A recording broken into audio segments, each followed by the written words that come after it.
Καλημέρα. Σας καλωσορίζω στη συνεδρία που οργανώνει το ΙΤΕ Διόφαντος για τη γενοτομία στην εκπαίδευση. Στα πλαίσια της συνεδρίας θα γίνουν 4 παρουσιάσεις για 4 σημαντικές δράσεις του Ινστιτούτου με διεθνείς συνεργασίες και όχι μόνο. Θα ξεκινήσουμε με την παρουσίαση μιας διεθνούς δράσης στην οποία συμμετέχει το ΙΤΕ και συντονίζει μαζί με το Υπουργείο Παιδείας για την Ελλάδα, για το e-twinning και συγκεκριμένα για τη STEM εκπαίδευση και τεχνητή νοημοσύνη για την εκπαιδευτική κοινότητα. Ο κύριος Παρασκευάς, ο Αντιπρόεδρος, είχε κάτι έκτακτο και δεν θα συμμετάσχει στην παρουσίαση, αλλά θα κάνει την παρουσίαση η κυρία Χρύσα Καπράλου. Παρακαλώ.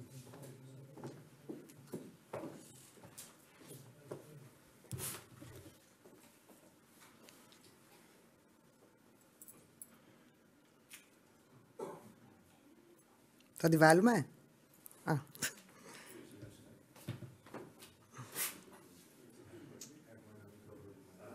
Ναι.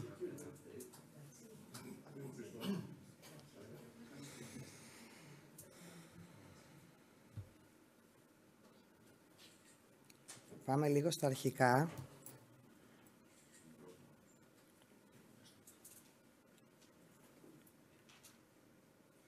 Λοιπόν, όπως σας είπε και ο Πρόεδρος πριν, θα μιλήσουμε για το e-twinning και για τη STEM εκπαίδευση και την τεχνητή νοημοσύνη που παρέχει στην εκπαιδευτική κοινότητα.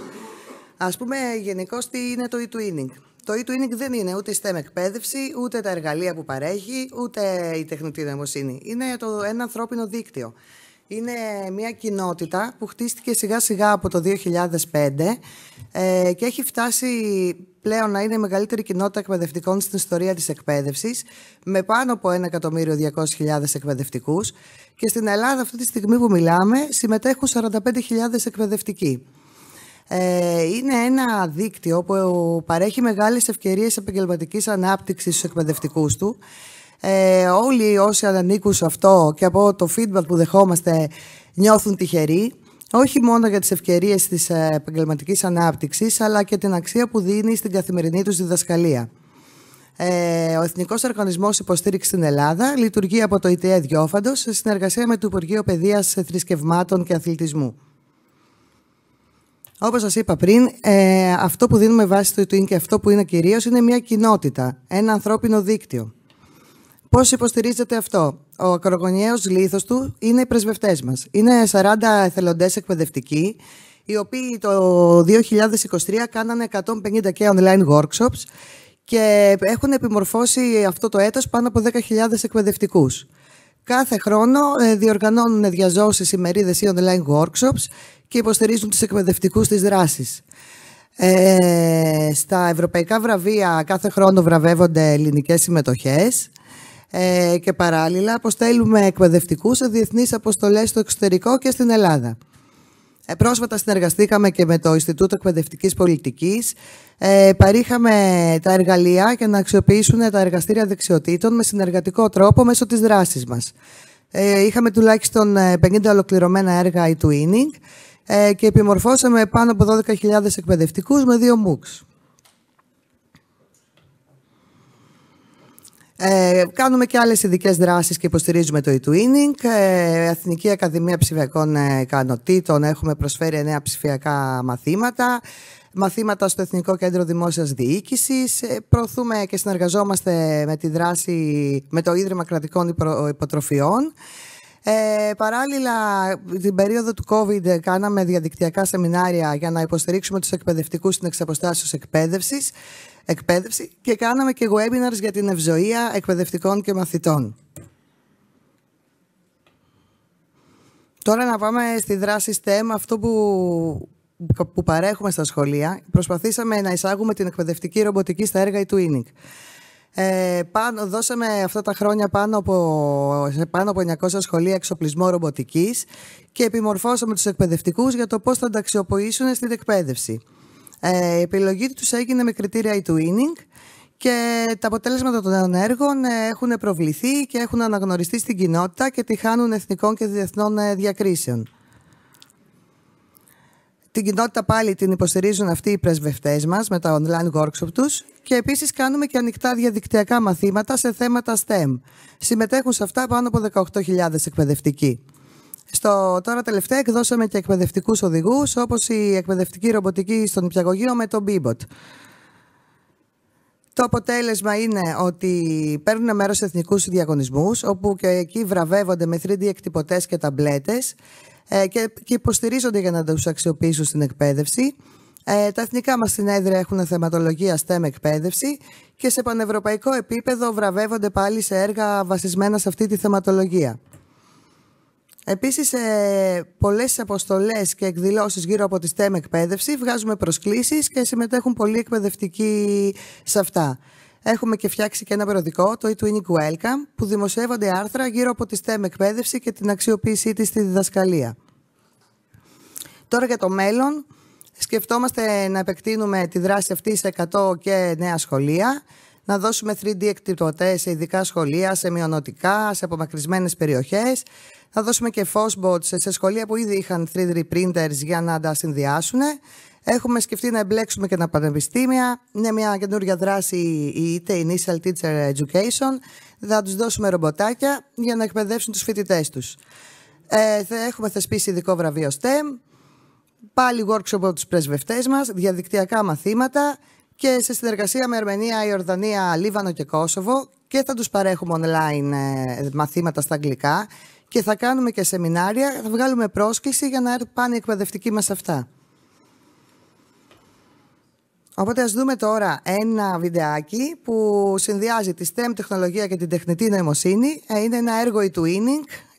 Θα το δείτε τώρα, παίξει το βίντεο και πώς τα συνδύασε.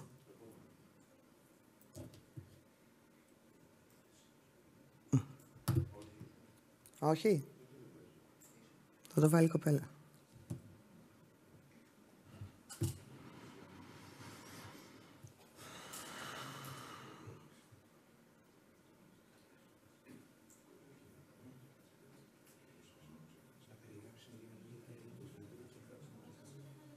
Ένα λεπτό.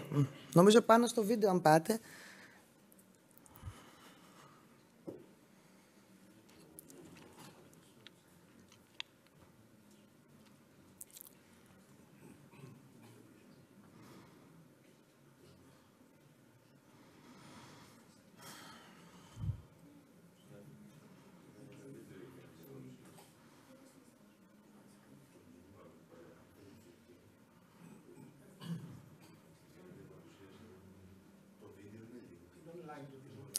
Είναι link, δηλαδή αν πατήσει πάνω είναι online, δεν έχει διαδίκτυο.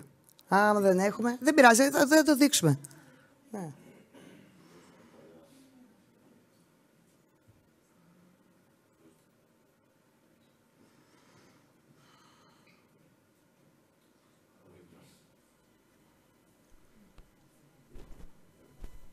Δεν έχει ήχο.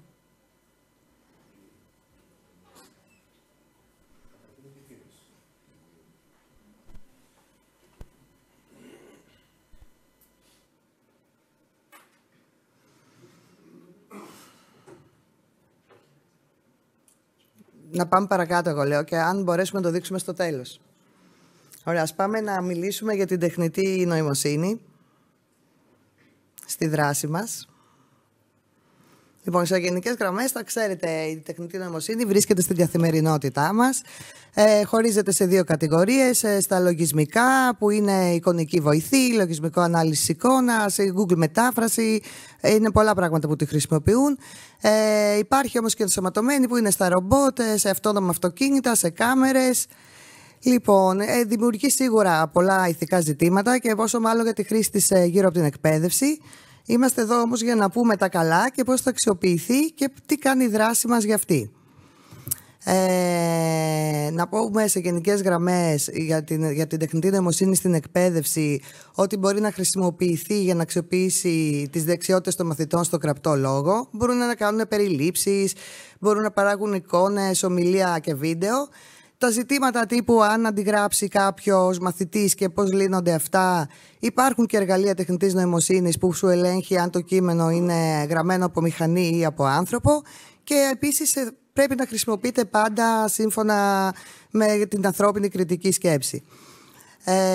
Μπορούν να χρησιμοποιηθούν στην εκπαίδευση με πάρα πολλούς τρόπους. Για παράδειγμα, μπορείς να βάλεις τους μαθητές να γράψουν ιδέες γύρω από τη συμπερίληψη, να κάνουν brainstorming και μετά να το βάλεις αυτό στο ChatGPT και να σου βγάλει ένα πολύ ωραίο ποίημα ή τραγούδι γύρω από αυτό. Ένα παράδειγμα. Αυτό που μπορεί να κάνει, όπως αυτό το παράδειγμα που σας δείχνω τώρα, για παράδειγμα, μπορείς να του πεις γράψε μου ένα κείμενο 70 λέξεων για τον κακό λύκο στο eTwinning. Και αυτό θα σου γράψει ότι μια φορά και έναν καιρό ήταν ένας κακός λύκος, ο οποίος έγινε μέσω του eTwinning συνεργατικός, έμαθε να συνεργάζεται με άλλους λύκους κτλ. Και αυτό μπορεί να χρησιμοποιηθεί και με διασκεδαστικό τρόπο στη διδασκαλία. Επίσης κάνει role playing, δηλαδή μπορείς να του πεις ότι θέλω να μου συμπεριφερθείς, λες και είσαι η Πινελόπη, εγώ θα σε ρωτάω σαν να είμαι ένας μνηστήρας, θα μου απαντάς συγκεκριμένα με τη γλώσσα της Πινελόπης και θα μου φτιάξεις μια φανταστική συνέντευξη. Μπορεί να κατασκευάζει εικόνα από κείμενο, δηλαδή του λες φτιάξε μου το κορίτσι με το μαργαριταρένιο σκουλαρίκι του Βερμέρ, το θέλω μέσα σε ένα σαλόνι, στη μία εικόνα, ή θέλω να μου βάλεις και ένα μαργαριταρένιο κολλέ, ας πούμε, και το κάνει. Λοιπόν, τώρα τι κάνουμε εμείς στο eTwinning. Πάλι δημιουργούμε ένα διαδικτυακό μάθημα, το οποίο είναι πιλωτικό και τρέχει από τον Νοέμβριο του 2023. Στο μέλλον θα διοργανώσουμε 2 Kotak Seminar με διεθνές ακροατήριο και θα βγάλουμε πρόσκληση για Έλληνες εκπαιδευτικούς να συμμετέχουν. Και κάθε χρόνο δημοσιεύουμε 2 άρθρα στο ηλεκτρονικό μας περιοδικό του Welcome. Παράλληλα κάνουμε διάδοση των έργων με τους εθνικούς μας διαγωνισμούς, παιδαγωγικούς οδηγούς, social media κτλ. Το μάθημα που τρέχει αυτό που σας είπα, που αφορά την εισαγωγή στην τεχνητή νοημοσύνη, πώς χρησιμοποιούμε το ChatGPT και τα άλλα εργαλεία, το Google Bard, Magic School κτλ. 200 εκπαιδευτικές ώρες είναι και ήδη συμμετέχουν πολλοί εκπαιδευτικοί. Σας ευχαριστώ πολύ.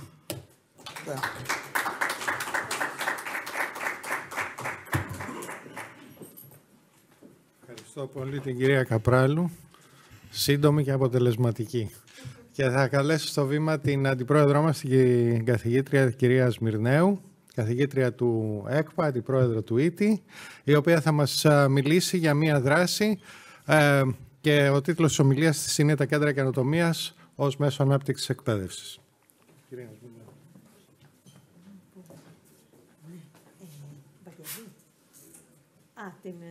Την ενεργοποιείτε εσείς. Εντάξει, συγγνώμη. Νομίζω με αυτό... Το πάνω πάει. Το πάνω, το μεγάλο... Ωραία. Ναι, καλημέρα και από μένα. Όντως θα μιλήσω για μια σημαντική δράση του ΙΤΙΕ Διόφαντος στα κέντρα καινοτομίας. Πρόκειται, όπως θα πω και στη συνέχεια, για ένα έργο του Ταμείου Ανάκαμψης με προϋπολογισμό περίπου στα 5 εκατομμύρια. Για να είμαι ειλικρινής, όταν σχεδιάσαμε εδώ με το ΙΤΙΕ το κέντρο, το έργο αυτό, γράφοντας την πρόταση, όπως λέμε, λάβαμε υπόψη μας όλες τις σύγχρονες προκλήσεις.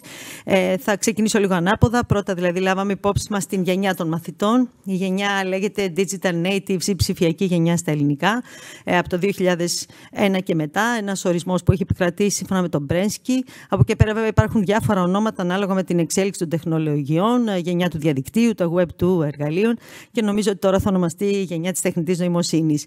Τι σημαίνει αυτό? Ότι λάβαμε υπόψη τη γενιά των μαθητών, ότι οι μαθητές αυτοί δεν μπορούν να διδαχτούν με τον παραδοσιακό τρόπο, άρα έχουν ανάγκη τις ψηφιακές τεχνολογίες, γιατί από τη στιγμή που γεννιούνται έρχονται και αλληλεπιδρούν με πάρα πολλά ψηφιακά μέσα, οπότε επιβάλλεται. Μάλιστα, οι απαιτήσεις τους ψηφιακές είναι ιδιαίτερα αυξημένες, γι' αυτό και όλο το έργο αυτό αφορά, όπως λέμε, προηγμένες τεχνολογίες, augmented technology και STEM, πάρα πολύ σύγχρονα θέματα. Στην ουσία, στόχος του ΙΤΙΕ Διόφαντος είναι να φτιάξει μια ενδιάμεση δομή στην παιδεία, όπου θα μπορεί πολύ γρήγορα στη δομή αυτή, στα κέντρα καινοτομίας, να εισάγονται, να ενσωματώνονται οι νέες τεχνολογίες, γιατί όπως καταλαβαίνετε, οι αλλαγές αυτές δεν μπορούν να περάσουν απευθείας σε μεγάλη κλίμακα, όπως λέμε, σε όλα τα σχολεία της χώρας, και επίσης θα έχει τα δικά του εργαστήρια για να τις τεστάρει. Έτσι, λοιπόν, λέω και πάλι η ψηφιακή γενιά έχει υψηλές απαιτήσεις. Όμως θα οφείλω να πω και το μείον της γενιάς αυτής, ότι από τη μία, ενώ χειρίζεται πάρα πολύ καλά τα ψηφιακά μέσα και τις προηγμένες τεχνολογίες, απ' την άλλη έχει έλλειμμα προσοχής, γι' αυτό και θα πρέπει οι εφαρμογές αυτές να είναι, όπως λέμε,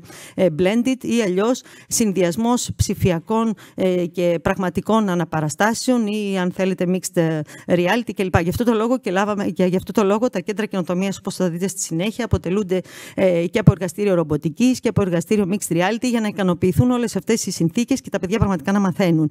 Είναι και αυτός ο στόχος μας. Βέβαια, ξέρετε όλοι ότι απ' την άλλη η σχέση με τον υπολογιστή έτσι είναι προσωπική επίσης, παρόλο που στην μάθηση εμείς μιλάμε για συνεργατικές διαδικασίες, όμως θέλουμε εξατομικευμένες προσεγγίσεις. Γι' αυτό και τα σύγχρονα εργαλεία, όλα αυτά, τα γυαλιά κλπ., όπου κανείς τα χρησιμοποιεί ως άτομο, θα βοηθήσουν έτσι να ικανοποιήσουμε τις σύγχρονες απαιτήσεις και να φτιάξουμε έτσι τα κέντρα καινοτομίας. Επίσης, δεν ξέρω αν παίζει ένα βίντεο που έχουμε βάλει, αλλά δεν πειράζει. Επίσης, θα πω ότι έχουμε λάβει υπόψη όλα τα κείμενα, αν θέλετε, και τις οδηγίες της Ευρωπαϊκής Ένωσης. Από το 2018 μιλάμε για ψηφιακό μετασχηματισμό της εκπαίδευσης. Έτσι, λοιπόν, μιλάμε για ψηφιακές πλατφόρμες, άρα και τα κέντρα καινοτομίας θα έχουν και ψηφιακές πλατφόρμες και το διαδίκτυο πραγμάτων, όπως λέμε, και το υπολογιστικό νέφος κλπ. Επίσης, έχουμε λάβει υπόψη όλες τις παραμέτρους της βιώσιμης ανάπτυξης με στόχο το 2030. Μερικές από αυτές θα αναφέρω. Κάποιος μπορεί να μου πει, αν θα δείτε, δηλαδή παρόλο που είναι πολύ μικρά γράμματα, είναι γύρω στις 17 στόχοι έχει θέσει η Ευρωπαϊκή Ένωση. Μιλάει για πάρα πολύ σημαντικά προβλήματα, για καταπολέμηση της πείνας, της φτώχειας κλπ. Κάποιος θα μου πει, μα τι σχέση έχουν τα κέντρα καινοτομίας. Κάποια από αυτά τα θέματα, γιατί εννοείται μιλάμε για κλιματική αλλαγή, το θέμα το ενεργειακό, εννοείται θα τα καλύψουμε στα κέντρα καινοτομίας. Κάποια άλλα θα τα καλύψουμε όχι άμεσα αλλά έμεσα, με την απόκτηση δεξιοτήτων, όπως λέμε, δεξιοτήτων μάθησης, που τα 4C που λέμε, δημιουργικότητα, συνεργασία, κριτική σκέψη, με τις δεξιότητες του νου, δηλαδή να μπορούν να επιλύσουν προβλήματα, έτσι και με τις δεξιότητες τέλος πάντων ζωής. Θεωρούμε ότι τα παιδιά εκεί θα αποκτήσουν και ενσυναίσθηση και θα αναλάβουν πρωτοβουλίες. Εν ολίγης, ακολουθούμε αυτό που λέει και γενικά η Ευρώπη, ότι τα παιδιά θα αποκτήσουν κάποιες δεξιότητες που αργότερα θα τις χρησιμοποιήσουν στη ζωή τους ως μεταφερόμενες δεξιότητες, πολυεπίπεδες ή transversal, ώστε να επιλύσουν σημαντικά προβλήματα. Έτσι κι αλλιώς και τα κέντρα καινοτομίας έχει αυτό το στόχο, το σύγχρονο στόχο, ότι τα παιδιά, οι μαθητές, είναι οι μελλοντικοί πολίτες και πρέπει να βοηθήσουν σε αυτό. Τώρα, κάποιες άλλους παραμέτρους θα πω 1-2 και θα περάσω τη διαφάνεια. Είναι, εννοείται, μιλάμε η ισότιμη πρόσβαση για όλους, όπως θέλει και η Ευρωπαϊκή Ένωση. Γι' αυτό και θα δείτε στη συνέχεια ότι το ETA Διόφαντος σχεδιάζει και το ψηφιακό, αν θέλετε, κέντρο καινοτομίας ή το κέντρο υποστήριξης. Άρα, όπου και αν βρίσκεται το εκπαιδευτικό, στο οποιοδήποτε απομακρυσμένη περιοχή θα μπορεί να έχει πρόσβαση στο υλικό. Επίσης, μιλάει για gender pedagogy, δηλαδή για παιδαγωγικές φύλου. Αυτό σημαίνει όντως θα έχουμε κάποιες δραστηριότητες σχετικά με το να βοηθήσουμε τις γυναίκες να ακολουθήσουν επιστημονικές καριέρες. Έτσι κι αλλιώς το ETA Διόφαντος έχει κι άλλο ένα έργο, συμμετέχει στο Greek Innovation Lab for Women, στο πώς θα προσελκύσουμε τις γυναίκες στον τομέα του Advanced Technology και STEM, έτσι, με σκοπό όμως να ακολουθήσουν καριέρες, όπως λέμε. Καριέρες δεν σημαίνει μόνο απέκτηση, έτσι, το να αποκτήσουν το πρώτο πτυχίο, αλλά να συνεχίσουν μεταπτυχιακές, διδακτορικές σπουδές με σκοπό να γίνουν ερευνήτριες, έτσι, κλπ. Σε υψηλές θέσεις ευθύνης. Ελπίζω να πηγαίνει παρακάτω. Ναι. Απ' την άλλη, έχουμε λάβει όντως και τα υπόλοιπα κείμενα, δηλαδή το δείκτη DESI που μετράει την αποτελεσματικότητα και θα το εφαρμόσουμε και στα δικά μας κέντρα καινοτομίας, αλλά και γενικά την ψηφιακή δεκαετία, όπως τη θέτει η Ευρώπη, με τα σύγχρονα θέματα, όπως θα δούμε παρακάτω κλπ. Τώρα, μας ενέπνευσαν και οι δύο προτεραιότητες του ψηφιακού μετασχηματισμού. Η πρώτη προτεραιότητα μιλάει για ένα ολιστικό, έτσι, σύστημα με ποιότητα. Γι' αυτό και θα δείτε το κέντρο καινοτομίας που σχεδιάσαμε και εμείς και θα δημιουργηθεί, μάλλον τα κέντρα καινοτομίας που θα δημιουργηθούν στην κάθε περιφέρεια της χώρας, θα αποτελούν ολιστικά συστήματα, δηλαδή θα συνεργάζονται τα σχολεία, τα πανεπιστήμια, τα ερευνητικά κέντρα και οι υπόλοιποι φορείς, έτσι, της περιοχής, που μπορούν να δώσουν, αν θέλετε, μαθησιακό περιεχόμενο περιεχόμενο σχετικό με τα θέματα που θα καλύπτουν τα κέντρα καινοτομίας. Περνάω λίγο τα ευρωπαϊκά κείμενα, ελπίζω ότι πατάω, εντάξει. Και βέβαια και τις προσπάθειες της UNESCO και της UNICEF θα έλεγα. Υπάρχουν διάφορα εργαλεία που μας τα προσφέρουν, μας προσφέρουν τεχνογνωσία. Έχουμε έρθει σε επαφή ως ETA Διόφαντος και με τους δύο φορείς. Υπάρχουν εργαλεία σχετικά με το συμπερίληψη, όπως λέμε, δηλαδή και να δώσουμε την ευκαιρία και στους μαθητές που είναι από defavorisé, θα πω, περιβάλλοντα, δηλαδή από μη προνομιούχα περιβάλλοντα, είτε είναι μετανάστες, είτε είναι μαθητές με μαθησιακές δυσκολίες, να έχουν πρόσβαση σε αυτά. Υπάρχουν τέτοια ειδικά εργαλεία και οι δύο αυτοί φορείς, τόσο η UNESCO που αναφέρεται στις διαφάνειες, όσο και η UNICEF, όπως είπα, έχουν έρθει σε επαφή μαζί μας και έχουν τέτοια εργαλεία και με χαρά δίνουν την τεχνογνωσία. Έτσι λοιπόν, αναλυτικά, εδώ μπορείτε να δείτε μια μακέτα των κέντρων καινοτομίας, όπως έχει σχεδιαστεί από το Πανεπιστήμιο Θεσσαλίας, όπου είναι εταίρος αυτού του έργου και είναι υπεύθυνη και για την αρχιτεκτονική και για την ασφάλεια, αν θέλετε, των χώρων και γενικά πώς θα είναι αισθητικά και ποια θα είναι η ταυτότητα του κτηρίου. Έτσι λοιπόν, κάπως έτσι θα είναι ένα κέντρο καινοτομίας. Τώρα, απ' την άλλη, το έργο, είπα και από την αρχή, νομίζω το είπα, ξεκίνησε το Μάρτιο του 2023, θα διαρκέσει 3 χρόνια. Ο προϋπολογισμός έτσι είναι περίπου στα 5 εκατομμύρια. Μ' αρέσει να στρογγυλοποιώ προς τα πάνω, Πρόεδρε. Και βέβαια είναι έργο του Ταμείου Ανάκαμψης.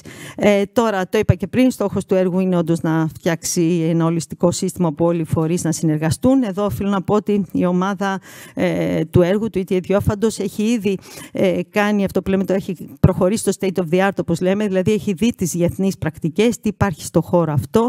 Άρα έχουμε μελετήσει και τα Newton's Room, όπου έχουν οι Σκανδιναβοί, μάλιστα οι Νορβηγοί συγκεκριμένα, και το κόνσεπτ αυτό το δίνουν σε διάφορες χώρες, όπου κυρίως είναι εργαστήρια STEM. Έχουμε μελετήσει και τα Fabrication Lab και τα Makerspace και τα Future Classroom. Αυτή τη στιγμή συνεργάτης μας του ETA Διόφαντος βρίσκεται στις Βρυξέλλες στο σχετικό training του Future Classroom και θα μας φέρει και έτσι πλούσιο υλικό. Άρα έχουμε λάβει υπόψη. Οπότε τα δικά μας κέντρα καινοτομίας δεν θα είναι μόνο ένα fabrication lab ή ένα makerspace ή ένα STEM. Θα έχει περισσότερους χώρους, δηλαδή έχουμε επηρεαστεί από όλους αυτούς τους χώρους και αυτές τις εφαρμογές. Δεν λέω θα φτιάξουμε μουσείο επιστημών, ούτε σιτέντε σιάνς που λένε οι Γάλλοι όλα αυτά, αλλά τέλος πάντων θα είναι αρκετά πιο καλύτερη δομή. Να το πω με περισσότερους χώρους, ώστε από τη μία και στο, όπως λέμε, στο fabrication lab να δίνουμε τη δυνατότητα στους μαθητές να κατασκευάζουν, έτσι και να πειράζουν και αισθητήρες και ρομποτάκια κλπ. Και απ' την άλλη, έτσι, εννοείται όταν μιλάμε στα εργαστήρια ρομποτικής, δεν μιλάμε για τα απλά ρομπότ που πάνε στα σχολεία, εδώ μιλάμε για πολύ καλύτερα ρομπότ. Όπως καταλαβαίνετε, το κέντρο καινοτομίας πρέπει να έχει το κάτι επιπλέον, όπως λέμε, πολύ καλύτερες τεχνολογίες και περισσότερους αισθητήρες, ενώ ολοκληρωμένα πακέτα κλπ. Εδώ βέβαια πρέπει να ευχαριστήσω και στελέχη του ETA που είναι στην ομάδα διαχείρισης του έργου, όπως τον Άρη τον Βαγγελάτο, τον Θόδωρο τον Κομνηνό. Εδώ βλέπω και τον Ανδρέα τον Κοσκέρη. Συγγνώμη, Ανδρέα, θα προσθέσουμε στις διαφάνειες. Τώρα, τα κέντρα καινοτομίας θα φτιαχτούν στις 13 περιφέρειες της χώρας. Στην αρχή υπολογίζουμε ότι θα φτιαχθεί ένα σε κάθε περιφέρεια, ελπίζω και περισσότερα, Πρόεδρε. Αλλά στην αρχή, λέω και πάλι, αυτή είναι η πρόβλεψη, μέχρι το 2025 να φτιαχτούν 13 κέντρα καινοτομίας, δηλαδή ένα στην κάθε περιφέρεια. Απ' την άλλη, όπως είπα, το ETA Διόφαντος θα φτιάξει το ψηφιακό κέντρο καινοτομίας ή αλλιώς τη δομή υποστήριξης, αλλά επίσης θα φτιάξει και εργαστήρια, το 2024 μάλιστα, εργαστήρια καινοτομίας, όπου εκεί θα υπάρχει όλο αυτός ο εξοπλισμός και έμπειροι συνεργάτες, ώστε να μπορούν να βοηθούν έτσι, είτε με hands-on, όπως λέμε, δηλαδή αν κάποιος επισκεφτεί το χώρο και το εργαστήριο, αλλά είτε και με webinar ή εξ αποστάσεως να μπορεί να δώσει βοήθεια, και εκεί θα γίνονται και προκαταρκτικές μελέτες και οι διάφορες έρευνες. Ήδη έχουμε προγραμματίσει ότι το 24 τουλάχιστον τα εργαστήρια καινοτομίας θα είναι έτοιμα. Δεν ξέρω αν δεν το πατάω εγώ καλά. Το πατάω μερικές φορές. Κόλλησε.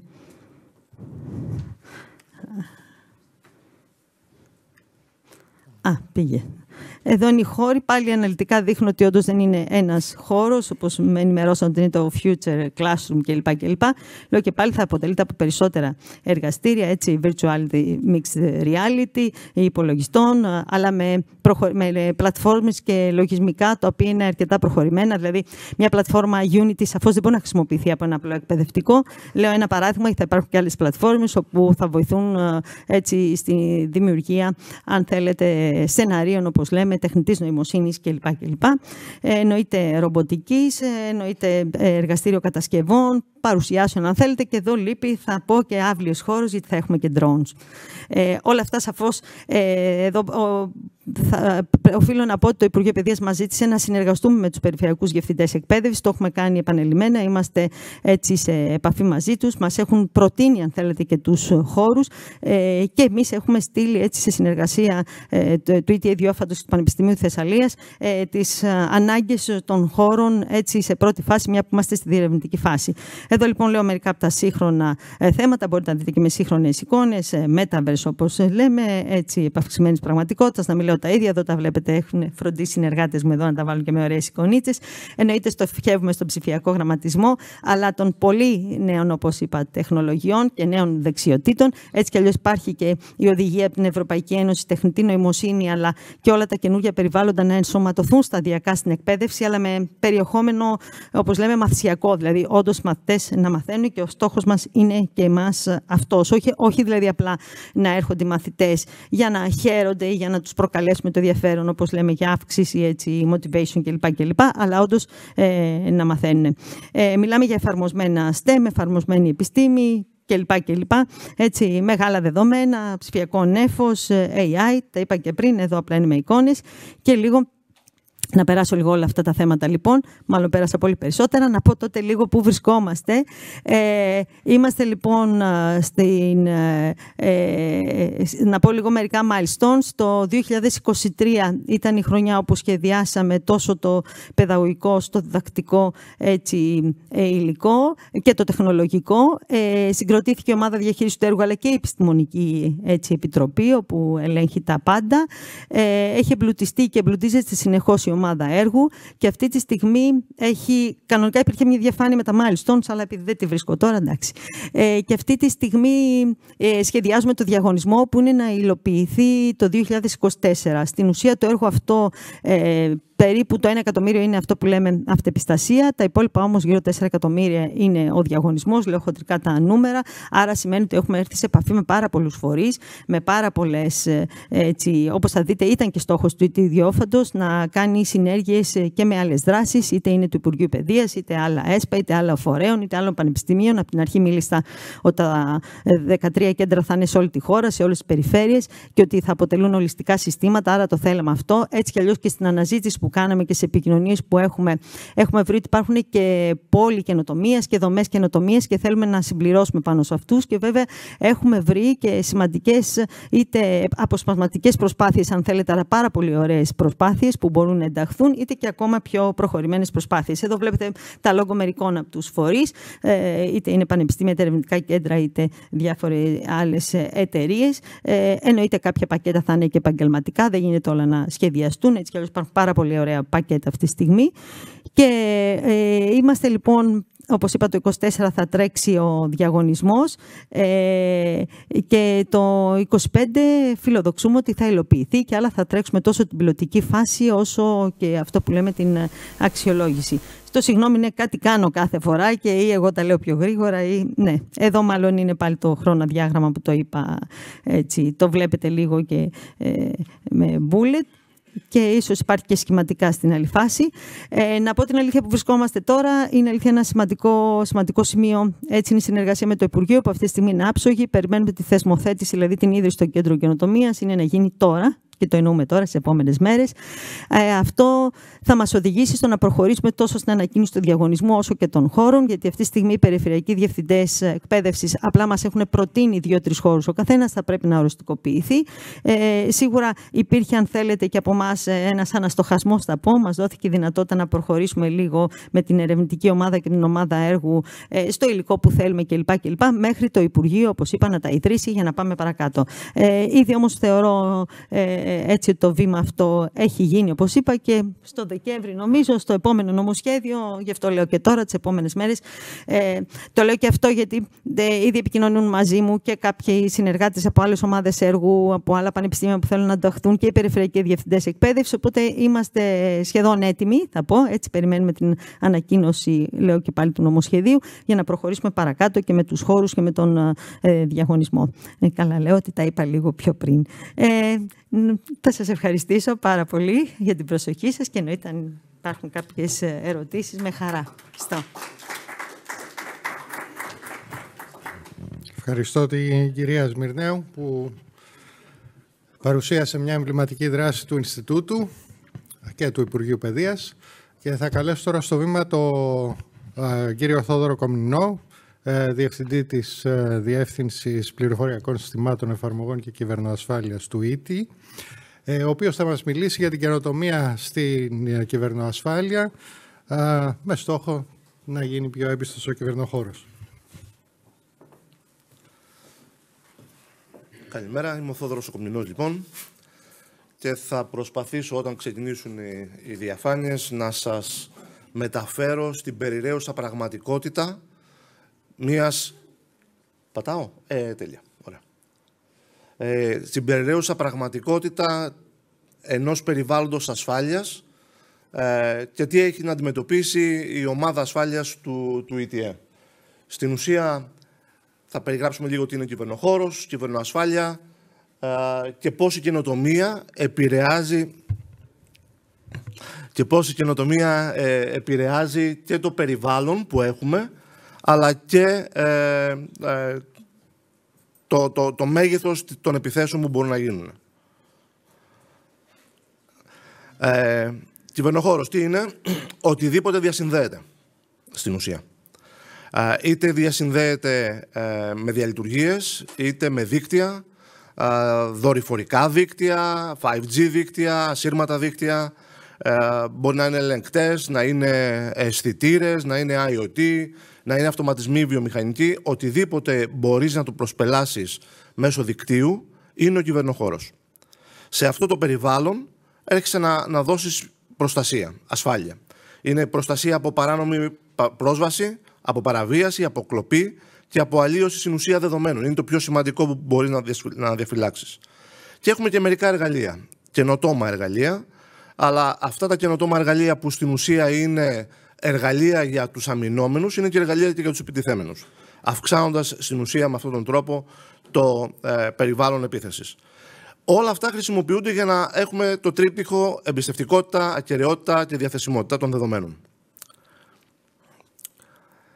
Άρα λοιπόν έχουμε ένα τοπίο απειλών και θα ακούμε καθημερινά σε ειδήσεις, σε άρθρα, ότι έχουμε κατανεμημένες επιθέσεις, ότι έχουμε malware, ότι έχουμε phishing mails, ότι μου στείλαν κάτι και πάτησα το κουμπάκι και με έστειλε κάπου και μου πήρε, έχω ακούσει, και τραπεζικό λογαριασμό, και μάλιστα από συνεργάτες. Κόλλησα ransomware, κόλλησα και μου κλείδωσε όλα τα αρχεία μου και πλέον πρέπει να πληρώσω κάτι, με εκβιάζουν να πληρώσω για να μου τα ελευθερώσουν. Όλο αυτό το περιβάλλον έρχεσαι να το αντιμετωπίσεις. Πώς? Με καλές πρακτικές. Θα μου πείτε, μα είναι καινοτόμο? Θα τις πω και θα σας πω πού είναι η καινοτομία εδώ. Πρέπει να ξέρεις το περιβάλλον σου καλά. Πρέπει να ξέρεις ποιοι είναι οι κίνδυνοι που έχεις να αντιμετωπίσεις. Πρέπει να είσαι σίγουρος ότι αυτός που προσπελάβει το αντίστοιχο κόμβο είναι αυτός που πρέπει. Πρέπει να έχεις ξεχωρίσει τα δίκτυα σε περιβάλλοντα χρηστών, servers, κρίσιμων περιβαλλόντων και να επιτρέπεις την πρόσβαση μόνο από αυτά. Πρέπει σε περιπτώσεις που έχεις κρίσιμα συστήματα να πηγαίνεις και να έχεις έλεγχο πολλαπλών παραγόντων, δηλαδή MFAs, Multi-Factor Authentication. Θα σας πω ότι το 80% των επιθέσεων που έχουν πετύχει είναι από λογισμικά που δεν έχουν γίνει updated. Το υπόλοιπο 20% είναι από misconfiguration. Δηλαδή κάποιος δεν έκανε καλά την εγκατάσταση, κάτι έχει αφήσει κενό και γι' αυτό το λόγο μας κάνανε επίθεση. Όλα αυτά μπορείς να τα βελτιώσεις αν χρησιμοποιείς εκπαίδευση. Εκπαίδευση στους χρήστες, εκπαίδευση στους administrators. Εκπαίδευση θα μπορούσε να είναι και μία άσκηση, να στείλεις δηλαδή ένα ψεύτικο phishing mail και να δεις πώς θα ανταποκριθούν οι συνεργάτες σου. Πράγμα που το κάναμε στον οργανισμό με καλή επιτυχία, θα έλεγα. Όμως δεν αφήνεις μόνο τα ενεργητικά μέσα, βάζεις και παθητικά. Παθητικά εννοώ συστήματα τα οποία μπορούν να ανιχνεύσουν επιθέσεις, μπορούν να κάνουν κινήσεις, να αλλάξουν μια σύνδεση και να κάνεις και pen test, δηλαδή να κάνεις και δοκιμές για να είσαι σίγουρος ότι τα συστήματά σου τα συστήματά σου και ό,τι έχεις εφαρμόσει έχουν απόδοση. Για τις καλές πρακτικές θα πω ένα χαρακτηριστικό. Είναι το καλό password, το λένε πολλές φορές. Βάλτε ένα καλό password, βάλτε ένα μεγάλο password. Θα δείτε ότι ένα password με 15 χαρακτήρες, με νούμερα, αριθμούς, κεφαλαία μικρά και σύμβολα, με τα σημερινά μέσα που έχουμε, τα υπολογιστικά, θέλουμε 77 εκατομμύρια χρόνια για να το σπάσουμε με brute force. Μάλιστα, αν είναι 15 και πάνω, τότε δεν κάνει caching στο λειτουργικό σύστημα του password και δεν μπορώ να σου πάρω το δίσκο και να αρχίσω να κάνω brute force από μακριά. Καινοτομίες είναι αυτά. Καινοτομίες στην ουσία είναι το να τα έχεις και να τα εφαρμόζεις. Πριν 2 χρόνια περίπου που ξεκινήσαμε να έχουμε 27.001 στο ET, θεωρούσαμε ότι είναι κάτι το οποίο θα γίνει πολύ εύκολα. Μας πήρε χρόνο στο να καταγράψουμε σημεία στα οποία λέγαμε, μα αυτό το κάνουμε, ναι, αλλά πώς το κάνουμε. Και μετά να δούμε ότι πραγματικά το ξέρουμε να το κάνουμε και να ελέγξουμε ότι το κάναμε. Δηλαδή το 27.001 τελικά μας έδωσε τη δυνατότητα να βελτιώσουμε πράγματα στην ασφάλειά μας. Οι καινοτομίες όμως έχονται και στην κυβερνοασφάλεια, στην άμυνα και στις απειλές. Σε αυτά τα slides, τα οποία θα τα περνάω, είναι διάφορα σημεία τα οποία η τεχνητή νοημοσύνη έρχεται πλέον να δώσει μεγάλη βοήθεια. Να ξέρετε ότι deep learning, η βαθιά μάθηση, χρησιμοποιείται κυρίως όταν τα δεδομένα σου είναι χρονικά, δηλαδή έχεις χρονική σειρά. Είναι tabular, είναι πινακοποιημένα και είναι και πολλά εκατομμύρια, δισεκατομμύρια. Σε αυτές τις περιπτώσεις το deep learning κάνει εξαιρετική δουλειά. Και χρησιμοποιείται στην ασφάλεια γιατί τα δεδομένα είναι πραγματικά πάρα πολλά και είναι αυτής της μορφής. Τα logos που θα βλέπετε είναι τα καλά εργαλεία, open source και εμπορικά, για κάθε ένα από το περιβάλλον.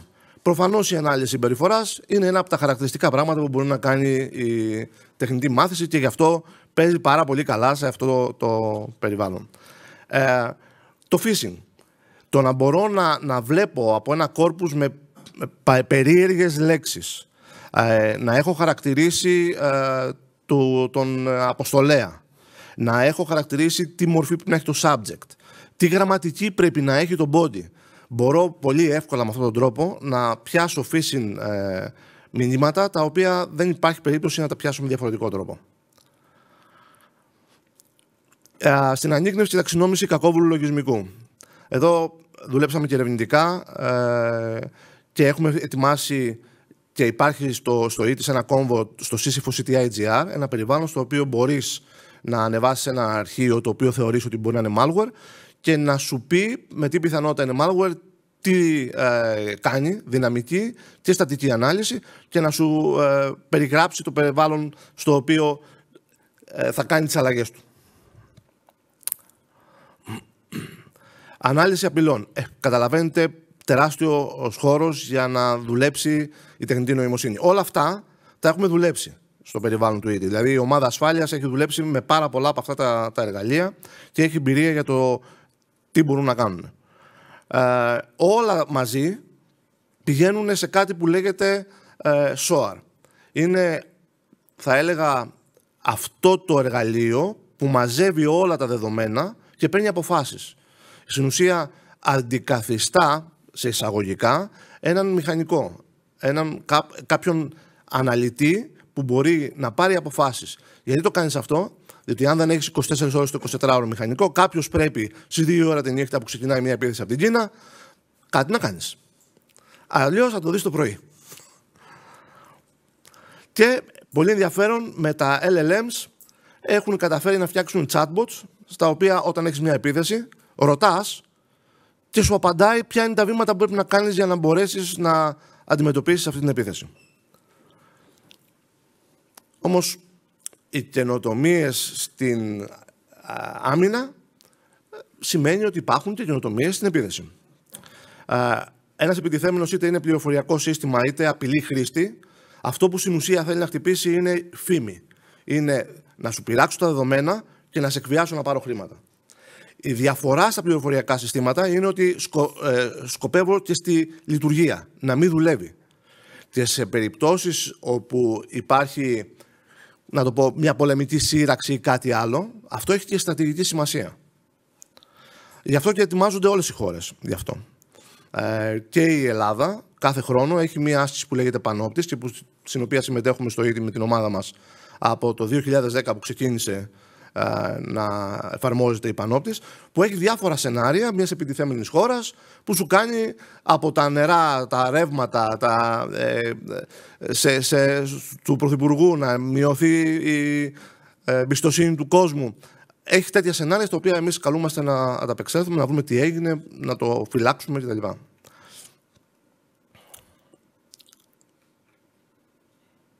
Θα έρθει. Ωραία. Θα δούμε μερικά του τελευταίου περίπου χρόνου χαρακτηριστικά για τις απειλές. Το ChatGPT το ξέρετε πλέον όλοι. Δηλαδή ξεκίνησε και έχει γίνει εργαλείο για πάρα πολλά και πάνω του στείνονται και άλλα πράγματα. Το Pentest GPT είναι ένα τέτοιο. Είναι ένα περιβάλλον open source το οποίο μπορεί να το κατεβάσεις και αν έχει συνδρομή στο ChatGPT μπορεί να του βάλει στην IP διεύθυνση ενός κόμβου, να ψάξει να δει τι τρέχει, να ψάξει να βρει ποια είναι τα vulnerabilities για αυτά που τρέχει, να σου προτείνει κάποια να τα εκτελέσεις, να επιλέξεις εσύ ποιο θέλεις, να δοκιμάσεις και να φτάσει να κάνει την επίθεση. Στην ουσία να σε καθοδηγήσει για την επίθεση. Έχει δοκιμαστεί στο Hack the Box, στο πρόβλημα Jarvis, στο οποίο τα πήγε θαυμάσια. Προφανώς έχετε ακούσει για το Predator και το Pegasus. Έτσι. Τι ήταν αυτό? Μας στέλνανε ένα SMS στο οποίο κάναμε κλικ και εκμεταλλευόταν ένα zero day πρόβλημα που είχε το λειτουργικό σύστημα του τηλεφώνου στο οποίο το καλούσαμε και κολλάγαμε κάτι, να το πω έτσι. Στην ουσία μας κλέβαν το κινητό, κάποιος παρακολουθεί το κινητό σου. SMS, βίντεο, ήχο, επαφές, ομιλίες, τα πάντα. Εδώ αριστερά θα δείτε ένα γνήσιο μήνυμα και δεξιά ήταν το μήνυμα που έστειλε πραγματικά ο Predator. Ήταν τότε με τα εμβόλια και η διαφορά θα δείτε ότι είναι μία τελεία και μία παύλα. Για κάποιον που δεν ξέρει ποιο είναι το πραγματικό site, είναι σίγουρο ότι δεν θα προσέξει και θα πατήσει ό,τι του στείλουν. Έτσι και έγινε. Αυτή είναι η πραγματική εικόνα. Θα έχετε ακούσει ότι το Μάιο που εφαρμόστηκε η Τράπεζα Θεμάτων ήταν ένα major πράγμα, το οποίο για αρκετό καιρό ασχολιόμασταν το ότι δεν μπορούν να δώσουν τα θέματα ενδοσχολικές εξετάσεις των γυμνασίων και λυκείων. Είχε δεχτεί μια καταναμημένη επίθεση 3 εκατομμυρίων πακέτων το δευτερόλεπτο από μια ομάδα η οποία χρησιμοποιούσε 5 εκατομμύρια bots για να κάνει την επίθεση. Πλέον αυτή η υπηρεσία, δηλαδή η υπηρεσία του να κάνω μια κατανεμημένη επίθεση, είναι εμπορικό προϊόν, δηλαδή μπορεί να το αγοράσεις και να πεις πόσο μεγάλη τη θέλεις, για πόση διάρκεια και κοστίζει και λίγο. Δηλαδή η επίθεση που έφαγε η Τράπεζα Θεμάτων δεν πρέπει να κόστησε πάνω από 300 ευρώ. Το καλοκαίρι μπορεί να ακούσατε ότι για περίπου 3 εβδομάδες το Υπουργείο Πολιτισμού δεν παρήχε υπηρεσίες. Είχε δεχτεί επίθεση από ransomware με έναν τρόπο ο οποίος μπορεί να την πατήσουμε όλοι. Όσοι χρησιμοποιούν κάποιο remote desktop εργαλείο όπως το PC Anywhere ή το AnyDesk, είχε ένας administrator χρησιμοποιήσει αυτό για να μπορεί να μπαίνει από μακριά σε περίπτωση ανάγκης. Αυτά όμως δεν έχουν μηχανισμούς ασφάλειας, οπότε μπορούσε να το κάνει κάποιος brute force. Του πήρε το password και κρυπτογράφησε τα πάντα. Και τα backup. Και μετά ζήταγε για λεφτά. Το άλλο κομμάτι είναι ο κυβερνοπόλεμος μεταξύ Ουκρανίας-Ρωσίας. Ο πόλεμος μεταξύ Ουκρανίας-Ρωσίας πριν εμφανιστεί, πριν πραγματικά αρχίσουν οι πρώτες μπιστολιές, πέσανε τα πρώτα IP πακέτα δεξιά και αριστερά. Έχει γίνει ιδιαίτερη έρευνα επάνω σε αυτό το περιβάλλον και μαζί με τον Δημήτριο Σερπάνο Κάναμε κι εμείς μια ανάλυση τέτοια, την οποία και τη δημοσιεύσαμε στο computer του IEEE. Εδώ θα σας πω 4 από τα εργαλεία που χρησιμοποιήσαν και τις μεθόδους που χρησιμοποιούσαν οι επιτιθέμενοι. Ξέρετε ότι το πρώτο πράγμα που δέχτηκε επίθεση σε αυτόν τον πόλεμο ήταν το ίντερνετ. Δεν έχω ίντερνετ, άρα δεν μπορώ να κάνω πολλά πράγματα που αν τα χρησιμοποιείς έστω και κρυπτογραφημένα για να στείλεις εντολές κάπου, πάβουν να υπάρχουν. Εκεί τι έγινε, ζητήσανε βοήθεια του Elon Musk με το Starlink, το πήρανε, το στήσανε και μετά άρχισαν να πέφτουν βόμβες επάνω στις κεραίες. Τι κάνανε τότε, σηκώσανε κεραίες επίγειες, κάνανε ένα mesh link, οπότε έχανες μια κεραία και είχε να πάει από την εναλλακτική όδευση στην επίγεια. Καινοτομία, σκέψεις, ιδέας. Σε μια άλλη περίπτωση, πάλι Ουκρανοί, ήταν περίπου Χριστούγεννα, παραμονή Χριστουγέννων, αν δεν κάνω λάθος, και υποτίθεται ότι υπήρξαν Ρωσίδες οι οποίες ανταλλάσσαν φωτογραφίες με στρατιώτες που ήταν οι άνθρωποι στη μονάδα τους. Από το geolocation της φωτογραφίας βρήκαν το στίγμα και τους βομβαρδίσαν στα επόμενα 5 λεπτά. 98 άνθρωποι πεθάνανε παραμονή Χριστουγέννων. Πριν ξεκινήσει η επίθεση, οι Ρώσοι είχαν καταφέρει να έχουν διεισδύσει στους μηχανισμούς των controllers που είχαν στα εργοστάσια ηλεκτρικής ενέργειας και καταφέραν και τα κλείσαν. Και δεν κάνανε μόνο αυτό, είχαν καταφέρει να μπουν και στο firmware των δίσκων, των σκληρών, και καταφέρανε να καταστρέψουν τους δίσκους. Οπότε το να το γυρίσεις πίσω ήταν εξαιρετικά δύσκολη προσπάθεια. Τέλος, αυτό έγινε πριν 2-3 μήνες. Είναι πραγματικό με την έννοια ότι κάποιος Πολωνός διπλωμάτης τελείωνε η θητεία του εκεί που ήταν και ήθελε να πουλήσει μια BMW που είχε, που ήταν διπλωματικές πινακίδες.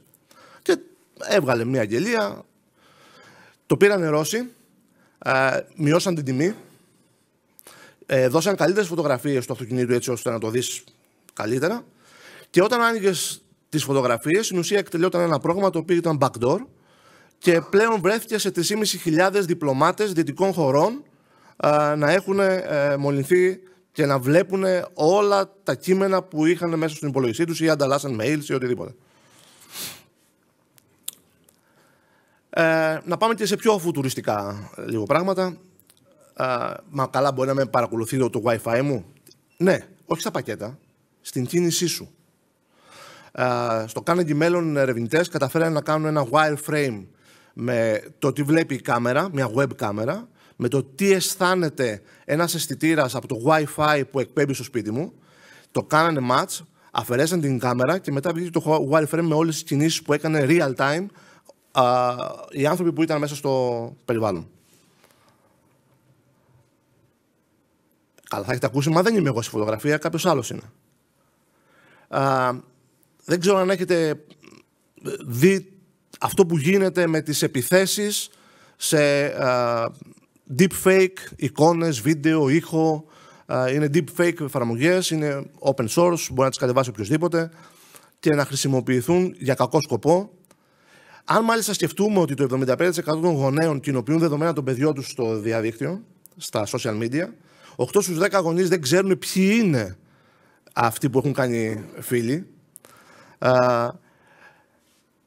Έκανε για να ευαισθητοποιήσει τους γονείς κυρίως, η Deutsche Telekom έφτιαξε ένα βίντεο με μία 9χρονη κοπέλα, την Έλα, η οποία να δούμε το βιντεάκι που έφτιαξαν, το οποίο έχει ήχο.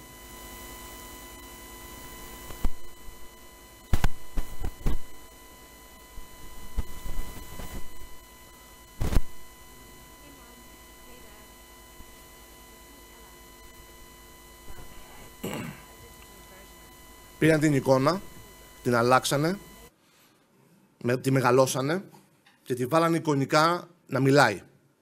Απευθύνεται στους γονείς της, λέγοντας ότι χρησιμοποιήθηκαν οι φωτογραφίες της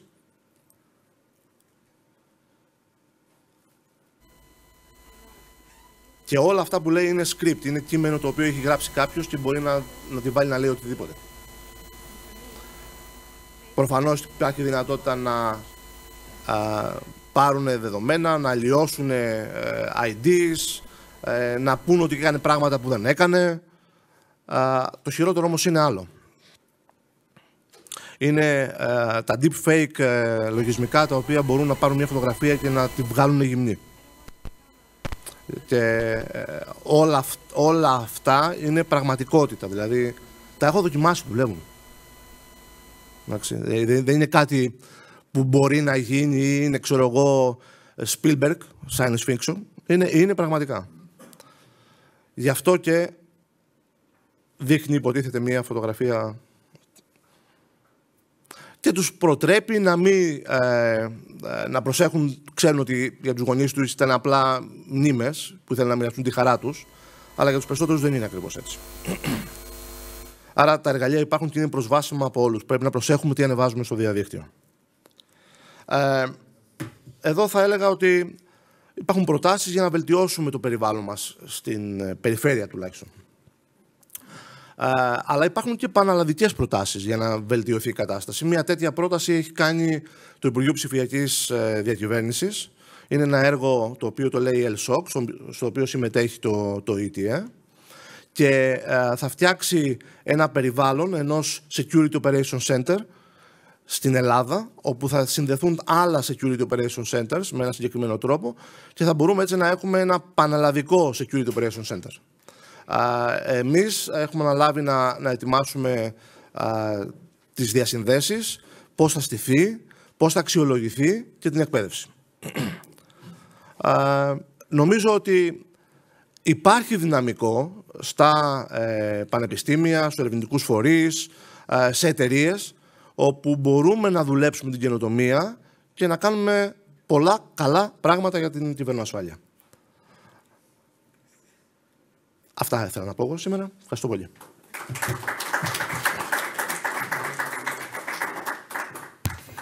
Ευχαριστώ πολύ τον κύριο Κομνηνό και να καλέσω στο βήμα τον κύριο Βασίλη Δελή, προϊστάμενο στη Διεύθυνση Πληροφοριακών Συστημάτων Εφαρμογών για Κυβερνοασφάλειας, ο οποίος θα μας μιλήσει για τη σχεδίαση ενός πλαισίου σχολικού επαγγελματικού προσανατολισμού με τη χρήση μηχανικής μάθησης.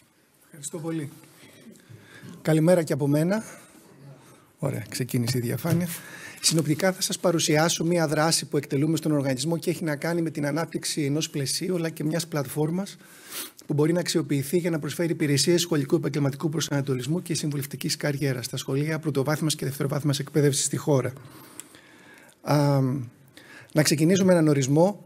Νομίζω ότι ο επαγγελματικός προσανατολισμός είναι ο ρόλος και μια βαθιά υποχρέωση του σχολείου να διαμορφώσει τέτοιες συνθήκες, ένα κατάλληλο εκπαιδευτικό και κοινωνικό υπόβαθρο, ώστε ο μαθητής να μπορεί με σχετική ασφάλεια και βασισμένο σε δεδομένα να επιλέξει ευκαιρίες εκπαίδευσης που του δίνει το εκπαιδευτικό σύστημα ή καριέρα σε ένα μελλοντικό επάγγελμα για τον ίδιο. Είναι κάτι που ξεκινά από το σχολείο, αλλά συνεχίζεται μετά και στην αγορά εργασίας. Τώρα σκέφτομαι να μην κάνω, θα την κάνω μια προβοκατόρικη ερώτηση σε αυτούς που είστε σήμερα εδώ.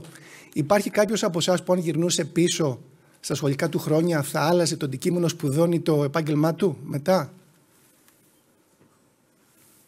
3. Οκ. Ωραία. Άρα σίγουρα είναι ένας λόγος που μάλλον εγώ προσωπικά είναι πλάκιν με το έργο, αλλά βλέπω ότι γενικά μάλλον καλά τα πάει το εκπαιδευτικό σύστημα. Μένω εδώ και προχωρώ. Να σας παρουσιάσω λίγο το θεωρητικό πλαίσιο πάνω στο οποίο βασίστηκε αυτή η δράση. Θα μιλήσουμε για πράγματα όπως οι γνώσεις, οι δεξιότητες, χαρακτηριστικά γενικά, επίκτητα ή εν γενή που έχουν οι μαθητές. Όλα αυτά συνιστούν αυτό που λέμε είναι το ανθρώπινο κεφάλαιο. Και η επένδυση στη συσσόρευση ανθρώπινου κεφαλαίου έχει αποδειχθεί ότι συνδέεται με υψηλότερες αποδόσεις, με όρους παραγωγικότητας, είτε σε ατομικό είτε σε συλλογικό επίπεδο. Και συνολικά βελτιώνουν την κοινωνική αποτελεσματικότητα. Είναι δεδομένο ότι το ανθρώπινο κεφάλαιο γεννιέται, διαμορφώνεται και συντηρείται στο εκπαιδευτικό σύστημα το επίσημο. Άρα, είτε μέσω της τυπικής εκπαίδευσης, είτε μέσω των προγραμμάτων επαγγελματικής εκπαίδευσης και κατάρτισης. Το ζητούμενο λοιπόν που έχει απασχολεί για πολλές δεκαετίες και τους κοινωνικούς επιστήμονες, φυσικά τους γονείς, αλλά και τους πολιτικούς που ασκούν δημόσια διοίκηση, είναι ποιος πρέπει να είναι ο χαρακτήρας του εκπαιδευτικού συστήματος, ποιες είναι οι κατάλληλες παρεμβάσεις, ώστε επενδύοντας στο εκπαιδευτικό έργο να έχουμε αργότερα να αναμένουμε ένα έτσι επίπεδο ευημερίας στους μελλοντικούς εργαζόμενους στην κοινωνία μας. Εδώ έχουμε συνεισφορά από δύο κυρίως πεδία. Το πρώτο έχει να κάνει με τα οικονομικά της εκπαίδευσης, όπως λέγεται.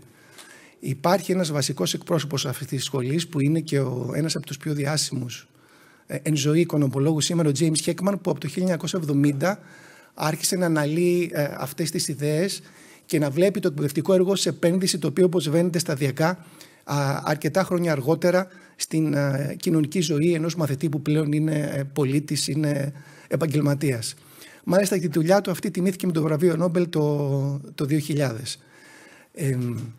Είναι κεντρική σημασία σε αυτό το σημείο σε ένα σύγχρονο εκπαιδευτικό σύστημα να μπορεί να έχει μηχανισμούς που αναγνωρίζουν και καταγράφουν τα ιδιαίτερα αυτά γνωστικά ή μη γνωστικά χαρακτηριστικά των μαθητών και να μπορούν το σχολείο και το εκπαιδευτικό σύστημα να προβλέψει την επίδραση που θα έχουν αυτά αργότερα σε πολλά επίπεδα. Από τις διαπροσωπικές σχέσεις του ατόμου, φυσικά από εκπαιδευτικές ή επαγγελματικές επιλογές, αλλά μέχρι και το εισόδημα, τη συνολική ευημερία, ακόμη και την υγεία ενός ατόμου. Η δεύτερη συνεισφορά έρχεται τώρα από το πεδίο της αναπτυξιακής ψυχολογίας και της συμβουλευτικής. Είναι κοινός τόπος, νομίζω πια, το τρίπτυχο που είναι η ταξινομία του Bloom, γνώσεις, δεξιότητες, ικανότητες. Μάλιστα ορίζονται και με ΦΕΚ στο κανονιστικό πλαίσιο που διέπει την επαγγελματική εκπαίδευση στη χώρα από το 2017. Ως γνώση είναι η δυνατότητα που έχει ένα άτομο να αφομοιώνει την πληροφορία μέσω της μάθησης. Ως δεξιότητα είναι η ικανότητα αυτού του ατόμου να αξιοποιεί τις γνώσεις του για να λύνει προβλήματα. Και ως ικανότητα, πια αποδεδειγμένα έτσι με μια ευρύτερη οπτική, είναι οι δυνατότητες που έχει κάποιος να αξιοποιεί γνώσεις και δεξιότητες για να αναπτύσσεται προσωπικά και επαγγελματικά και να ελίσσεται με αποτελεσματικότητα σε ένα δυναμικό ανθρώπινο περιβάλλον. Παράλληλα, ακούγεται και με βέβαιος θα γνωρίζετε από συγγραφείς όπως ο Γκόλμαν, ο ψυχολόγος, ότι πια πέρα από αυτά τα hard skills είναι τα soft skills, οι ήπιες δεξιότητες που έχουν την ίδια, αν όχι μεγαλύτερη, σημασία και επίδραση στην επιτυχία τελικά ενός επαγγελματία, στο πόσο ικανοποιημένος θα είναι και ευτυχισμένος στη ζωή του. Μιλάμε πια για πράγματα όπως η συναισθηματική ευφυΐα, η δυνατότητα που έχει κανείς με εναίσθηση να αντιλαμβάνεται τα συναισθήματά του, τις παρορμήσεις του, να μπορεί να χτίζει άμυνες για τις ματαιώσεις ή με ενσυναίσθηση αντίστοιχα να αναγνωρίζει τέτοια πράγματα στους άλλους και εν τέλει να μπορεί να ελίσσεται και να είναι προσαρμοστικός σε ένα κοινωνικό περιβάλλον, σε ένα επαγγελματικό περιβάλλον. Λέγεται μάλιστα ότι οι δεξιότητες του 21ου αιώνα είναι 4: επικοινωνία, συνεργασία, κριτική σκέψη, δημιουργικότητα. Και ο Ινστάιν είχε πει ότι η φαντασία μάλλον τελικά είναι πιο σημαντική και από την ίδια τη γνώση. Ωραία λοιπόν όλα αυτά, άρα πώς μπορεί κανείς να μελετήσει και να δει όλο αυτό το σύνολο των παραμέτρων γνωστικών, μη γνωστικών, πώς επηρεάζουν τελικά την επαγγελματική επιλογή. Εδώ ερχόμαστε στον Τζον Χόλαντ, ένα διάσημο επιστήμονα που από το 1966 και με πολλές εξελίξεις στη συνέχεια διατύπωσε το γνωστό βιβλίο του με τον τίτλο The Theory of Career Choice. Διατύπωσε ένα πλαίσιο ως θεωρία το πώς κανείς επιλέγει επάγγελμα. Το πρώτο πράγμα που έκανε ότι κατέταξε τους ανθρώπους σε 6 βασικούς τύπους προσωπικότητας σε σχέση με τα χαρακτηριστικά που καθορίζουν εν τέλει μια επαγγελματική επιλογή. Μίλησε λοιπόν για πρακτικούς τύπους. Είναι άνθρωποι που τους αρέσει να δουλεύουν με τα χέρια, να φτιάχνουν πράγματα, να είναι κοντά στη φύση, όχι τόσο θεωρητική, αλλά απτή, κοντά στην πραγματικότητα. Συνήθως αυτοί οι άνθρωποι αγαπούν τα ζώα, θέλουν να δουλεύουν έτσι σε ένα φυσικό περιβάλλον. Σε αντιδιαστολή αυτών είναι οι πιο διερευνητικοί τύποι. Τους αρέσουν οι πιο abstract δομές, δουλεύουν, θα λέγαμε, με το αριστερό ημισφαίριο του εγκεφάλου τους και συνήθως είναι άνθρωποι που γίνονται ερευνητές ή επιστήμονες. Υπάρχουν οι καλλιτεχνικοί τύποι. Το γνώρισμα αυτών είναι ότι δεν τα πάνε καλά με τα πολύ δομημένα περιβάλλοντα, δεν τους αρέσει η οροθέτηση. Μάλλον δουλεύουν με το δεξί ημισφαίριο, οπότε υπάρχει αναλυτική σκέψη, αλλά συνήθως η δουλειά τους επηρεάζεται βαθιά από τη φαντασία, από τη δημιουργικότητα ή του τύπου χαρακτηριστικά και συνήθως αυτοί είναι οι καλλιτέχνες. Υπάρχει ο κοινωνικός τύπος. Είναι αυτός που ενδιαφέρεται για τον συνάνθρωπο, τον ενδιαφέρει η επικοινωνία. Τους αρέσει να βοηθούν, να καταλαβαίνουν τι αισθάνονται οι άλλοι. Συνήθως αυτοί τα πάνε πολύ καλά με το λόγο. Υπάρχουν οι επιχειρηματικοί, είναι δηλαδή τα άτομα που τους αρέσει έτσι να φτιάχνουν τη δική τους επιχείρηση, θα λέγαμε, ένα πλαίσιο, ένα πλάνο, να βάζουν στόχους, να βάζουν διαδικασίες, κανόνες ή να αξιοποιούν μια ομάδα στο πλαίσιο μιας επιχείρησης. Και τέλος είναι οι συμβατικοί οργανωτικοί. Είναι άνθρωποι που θα ήταν καλά ενταγμένοι σε ένα περιβάλλον επιχειρηματικό, αρκεί να έχουν ένα καλά οργανωμένο πλαίσιο, να ξέρουν τους στόχους τους. Συνήθως επιλέγουν δουλειές γραφείου, με συγκεκριμένο ωράριο και τα πάνε πάρα πολύ καλά αν βρίσκονται έτσι σε ένα προστατευμένο περιβάλλον. Αν είναι να σας μείνει κάτι από την παρουσίαση, θα ήθελα σήμερα να σας μείνει αυτή η διαφάνεια. Είναι το λεγόμενο διάγραμμα του Heckman, του επιστήμονα για τον οποίο σας μίλησα νωρίτερα. Τι αποτυπώνει αυτό το διάγραμμα? Είναι μια αρνητικά εκθετική καμπύλη που δείχνει την επιστροφή στην επένδυση στο εκπαιδευτικό έργο σε συνάρτηση με την ηλικία, με το χρόνο. Πρακτικά λοιπόν αυτό το διάγραμμα λέει ότι αν μια κοινωνία έχει χ πόρους να επενδύσει στο μαθητικό της δυναμικό, όσο νωρίτερα το κάνει αυτό, και βλέπουμε ότι το κίτρινο τμήμα στα αριστερά είναι η προσχολική ηλικία, η προσχολική ζωή, τότε υψηλότερη θα είναι η απόδοση μελλοντικά. Άρα έχει νόημα κανείς μεγάλο να επενδύσει στην προσχολική ζωή, στη σχολική ζωή. Έχει λίγα πράγματα να περιμένει αν αποφασίσει μια κοινωνία ότι η επένδυση για τους μελλοντικούς επαγγελματίες είναι στην επαγγελματική του ζωή και όχι νωρίτερα.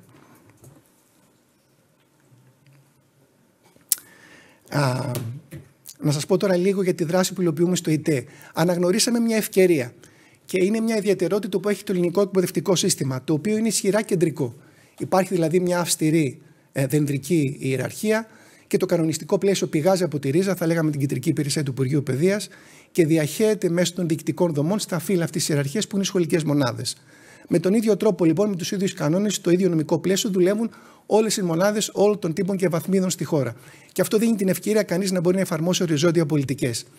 Το δεύτερο χαρακτηριστικό, το οποίο συνδέεται και με το πρώτο, είναι ότι αυτή τη στιγμή η εκπαίδευση έχει ένα πολύ ισχυρό ψηφιακό υποσύστημα. Έχει πολύ καλή κεντρική και ισχυρή μηχανογράφηση. Στην καρδιά αυτού του ψηφιακού οικοσυστήματος μπορούμε να αναγνωρίσουμε το σύστημα MySchool.